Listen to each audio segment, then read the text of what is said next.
प्रकार आपल्याला संबोधत होते. कशा पद्धतीने बघता या विजयाकडे आणि काय पहिली प्रतिक्रिया असणार आहे?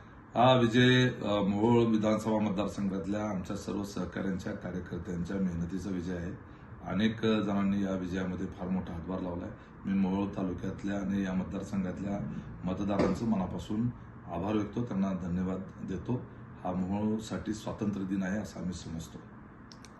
कालपर्यंत अजितदादा सोबत होतो, आजही अजितदादाच्या सोबतच आहे.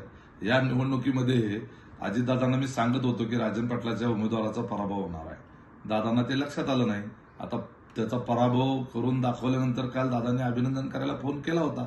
त्यावेळेला मी त्यांना तेच म्हटलं की दादा, मी तुम्हाला सांगत होतो या राजन पाटलाच्या नादाला लागू नका, त्याच्या विरोधात प्रचंड रोष आहे, त्यांचा उमेदवार पडणार आहे.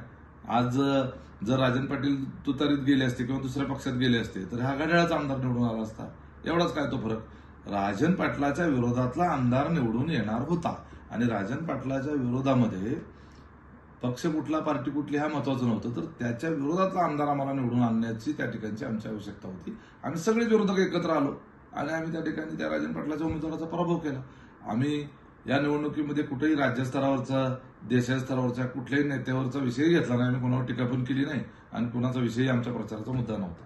आमच्याकडे लाडकी बहीण पण नव्हती आणि आमच्याकडं कुठला जरांगी पॅटर्न असेल, ओबीसी पॅटर्न असेल, ह्या सगळ्याच्या पलीकडे जाऊन ही अन्यायाविरोधात, अत्याचाराच्या विरोधातली निवडणूक होती आणि ती आम्ही जिंकली.